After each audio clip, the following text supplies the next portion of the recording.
Écouter, pour moi, c'est avoir l'attention sur la personne qui parle. Si tu n'écoutes pas, par exemple en classe, tu peux pas faire ton devoir de maths, de français, d'histoire. Si tu n'écoutes pas, tu pourras pas comprendre ce qu'elle exprime. On se tait sans parler, sans rien faire, mais on entend quand même du bruit. On entend le bruit de la lumière, par exemple, le bruit des pieds, le bruit des mains, le bruit des pulls.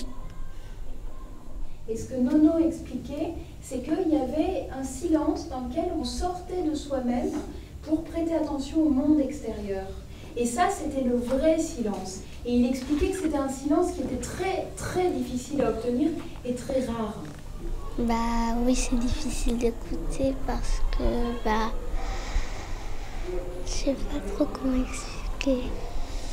L'écoute, ça sert surtout des fois à se détendre, à penser à autre chose. Et le silence, des fois, c'est très très bien à écouter. Voilà.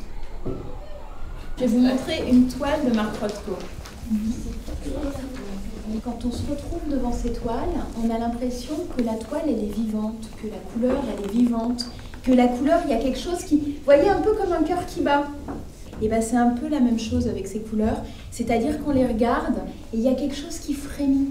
Parce que les bords sont flous, parce que les couleurs sont très vives ou alors très sombres. Elle est à l'envers. Elle est à l'envers. Oh oui, elle est à l'envers. Bravo. Bravo. Et donc, Morton Feldman, il a fait une œuvre pour la chapelle de Rothko. Et il a fait une œuvre qui s'appelle Rothko Chapelle. Et c'est quand vous êtes dans la chapelle, il y a du silence. Et sur ce silence, il y a la musique de Morton Feldman.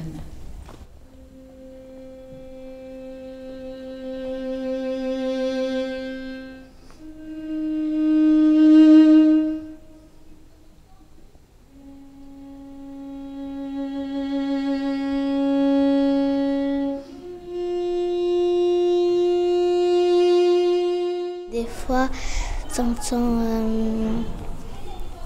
des choses que t'as pas l'habitude d'entendre. C'est une musique qui inspire.